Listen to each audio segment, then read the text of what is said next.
Perturbações cerebrais da infância podem levar a transtornos psiquiátricos na vida adulta. Isso é o que mostra uma pesquisa realizada na Faculdade de Medicina da USP de Ribeirão Preto. A publicação pode orientar novas formas de tratamentos. O estudo reuniu 12 cientistas da USP, Unifesp e UFMG e foi desenvolvido na Faculdade de Medicina de Ribeirão Preto. O trabalho foi feito através de uma análise em roedores e investigou a neurobiologia dos efeitos comportamentais por conta de crises convulsivas na infância. Os primeiros anos de vida são determinantes para o desenvolvimento do cérebro, por isso qualquer lesão pode afetar para sempre. As crises convulsivas são um fator de risco para distúrbios neurológicos. É muito frequente a gente observar na infância, durante o desenvolvimento dos indivíduos, o surgimento de crises convulsivas, crises epiléticas. Tá?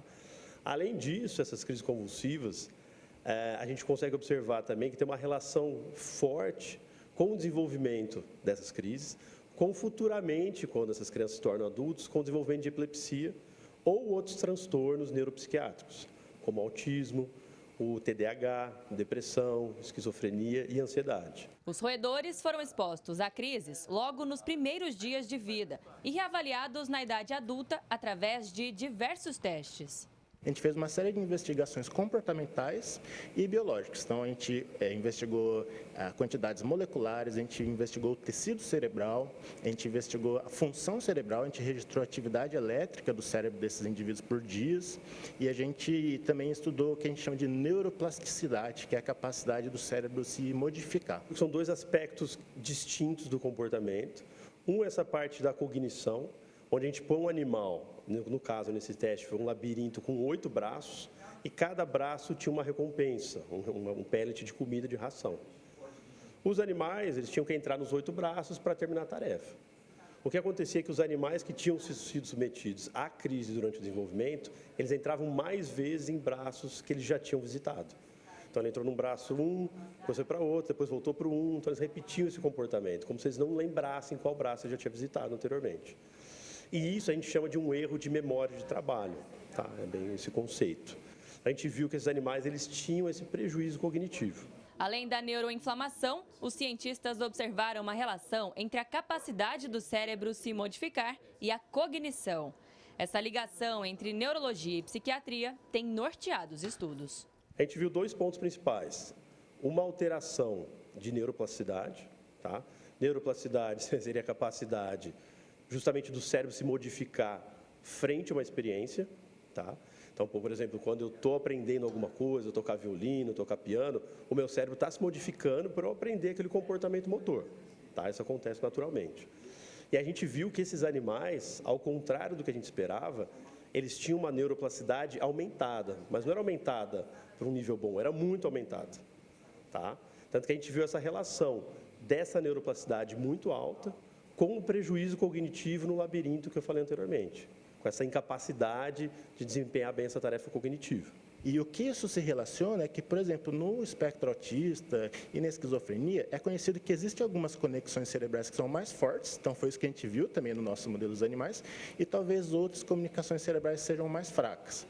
Isso pode explicar, por exemplo, algumas variabilidades. Alguns sujeitos eles têm uma excelente performance em alguns interesses específicos, mas, por exemplo, uma dificuldade com linguagem e alguns outros domínios. Os pesquisadores identificaram que as alterações comportamentais não estão necessariamente ligadas à morte dos neurônios, mas sim a modificações cerebrais que podem ser reversíveis com tratamento.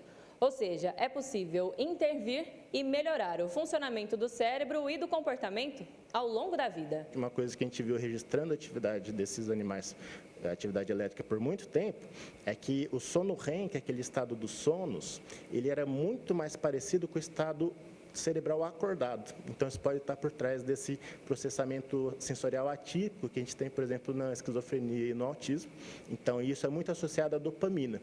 Então, o estudo, ele dá essas novas pistas de onde intervir. Em termos mais especulativos no futuro, que você pode trazer, são tratamentos específicos. Por exemplo, a gente pode usar um tratamento anti-inflamatório que reduz a inflamação cerebral para ver se a gente consegue reduzir esses comportamentos alterados. Por exemplo, um dos estudos que a gente pensa é justamente fazer isso, é fazer um tratamento com um anti-inflamatório, porque essa é uma inflamação que acontece lá desde que a gente induziu a crise nos animais na infância até a idade adulta. Então, a ideia é, será que a gente reduzir essa inflamação ao longo desse período do desenvolvimento, a gente não consegue reduzir essas alterações comportamentais? Quanto mais precoce for a intervenção, maior a garantia de um desenvolvimento saudável e sem grandes complicações. Para esse pediatra, a publicação abre um novo horizonte de possibilidades de tratamentos. Que esse estudo ele pode trazer até mesmo uma perspectiva de prevenção. Então, se nós sabemos que uma criança que convulsionou, teve crises convulsivas, lá no começo da vida, tem uma maior chance de desenvolver essas doenças, de novo, transtorno do espectro autista, transtorno de déficit de atenção com hiperatividade e esquizofrenia, nós podemos, às vezes, nos primeiros sinais dessa doença, um dia poder prevenir que essas crianças venham a desenvolver essas doenças. Eu não sei se ainda a ciência teria algum tratamento para prevenir, mas nós poderíamos trabalhar nesse sentido. A pesquisa fica ainda mais relevante, considerando que os diagnósticos desses distúrbios neurológicos têm aumentado. Alguém que está assistindo a gente fala assim, poxa, mas o meu filho, a minha filha teve crise convulsiva no primeiro ano de vida. Isso não quer dizer necessariamente que ela ou ele vão desenvolver transtorno do espectro autista ou transtorno de déficit de atenção com hiperatividade ou esquizofrenia. Porque, de novo, nós temos crianças com transtorno de espectro autista, crianças com transtorno de déficit de atenção com hiperatividade e adultos com esquizofrenia que nunca convulsionaram. Mas o estudo mostra que crianças que tiveram crises convulsivas, crises epilépticas no começo da vida, têm o maior risco de desenvolver essas doenças que eu acabei de falar. Alice Carvalho para o Jornal da Clube. E para falar mais sobre esse assunto, recebemos no canal digital da Clube Jaqueline Diniz, ela que é neuropsicóloga. Doutora, o quanto é importante a gente ter cada vez mais pesquisas focadas no desenvolvimento cerebral das crianças? Muito boa tarde e seja bem-vinda. Boa tarde, Ximene. Boa tarde a todos que nos assistem. Obrigada mais uma vez pelo espaço da palavra e pelo convite. Bom, Ximene, eu vou começar respondendo a sua pergunta citando as palavras do professor e economista James Heckman, que é um estudioso dos anos 2000, conduziu estudos ali relacionados ao impacto da primeira infância. E esses estudos que ele realizou o renderam o Prêmio Nobel nos anos 2000 de Economia. Então, as palavras do professor James Heckman, ele cita que o país que investe no desenvolvimento da primeira infância está investindo no sucesso da sua nação. Então, essa palavra, ela nos revela o quanto é importante que estudos, ciência, educação, o entendimento do neurodesenvolvimento da criança, ele está extremamente relacionado ao futuro da nossa geração, do nosso país. E esses estudos, eles inclusive citam o impacto da produtividade da nossa ciência relacionado à diminuição da criminalidade no nosso país. Então, quando a gente entende que a sociedade vem investindo em estudos que falam de neurodesenvolvimento, de atenção que pais e a sociedade precisam dar para o desenvolvimento da criança, como, por exemplo, observar o aparecimento de uma crise epilética, de febres contínuas, que atenções precoces nós precisamos dar para essa criança, que sinais do seu neurodesenvolvimento estão aí diante de nós e que possibilidades de intervenção nós, enquanto sociedade, precisamos providenciar. Então, estudos como esses, eles nos direcionam em relação não somente à atenção que precisamos dar, mas principalmente à reabilitação e abre espaço para outros estudos que são do mesmo escopo, que fortalecem esse entendimento de que quem tem uma criança em casa tem o futuro nas mãos. Ô, doutor, e para a gente tranquilizar e até orientar pai e mãe que estão em casa agora, principalmente se for de primeira viagem, quais são as atenções mais importantes durante a infância?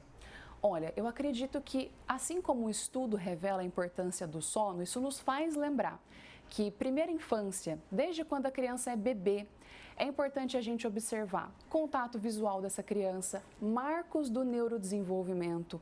Quando a gente fala de marcos do neurodesenvolvimento, nós estamos falando sobre o tempo que essa criança vai aprender a falar, o tempo que essa criança vai aprender a andar. E mesmo que hoje a gente convive ali com antigas gerações, são nossos pais, nossos avós, que nos tranquilizam dizendo, olha, fica tranquilo, ele vai aprender no tempo dele. É importante papais, mamães, vovós, professores e professoras, até mesmo o babá, quem faz o papel de cuidador, ficar atento em entender marcos do neurodesenvolvimento, né? Com quantos anos uma criança deveria estar aprendendo as suas primeiras palavrinhas, que a gente chama de balbuceio, que é aquela intenção de falar. Então, o babá, dadá, apontar, contato visual da criança. É muito importante a gente observar aquela criança que sorri de volta quando você sorri. Brincadeiras simples, como ensinar a criança a bater palminha. Isso trabalha os neurônios do reflexo da criança e você já consegue observar se ela consegue ter reciprocidade, né, no que a gente está ensinando para ela. E, por exemplo, é muito importante a gente observar desenvolvimento no sono. Olha que coisa mais simples e importante. O próprio estudo citado fala sobre a importância de observar o sono da criança. Nem toda crise epilética é percebida, é visível. Existem crises epiléticas, né, que estão ali nas nuances da crise, que são quase imperceptíveis para quem não tem conhecimento. Então, observar. Se essa criança teve períodos longos de febre, ela faz movimentos rígidos com o corpo, preensão de maxilar, preensão de músculos. Isso é importante a gente observar, porque isso pode ser uma crise epilética acontecendo e a gente não percebe, porque ela é sutil, tem várias fases, várias nuances. Por exemplo, isso influencia diretamente no sono da criança. Então, aquela criança que ela não tem um sono profundo, é comum, é normal, nos primeiros meses de vida, que a criança acorda durante a noite, pede alimentação, depois volta a dormir, né? Até os pais perdem muito tempo ali, desregulam o nosso sono, porque o sono do bebê, ele é crucial, ela come bastante, dorme bastante, mas observar se esse sono é contínuo e também observar um fator comportamental, que é a irritabilidade da criança. Como é que é o choro da criança? Ela tem um choro contínuo, um choro muito acentuado, ela parece estar muito incomodada. O pai e a mãe conseguem observar uma razão para esse choro? Como, por exemplo, não é dentinho nascendo, não é chorinho de cólica. Observar o humor da criança. E essa reciprocidade, contato visual, sono, alimentação, se ela consegue falar, intenção de fala e os marcos do neurodesenvolvimento. Idade, tempo para falar e tempo para andar. Doutora Jaqueline Diniz, neuropsicóloga, muito obrigada pela sua participação aqui no Jornal da Clube. Obrigada.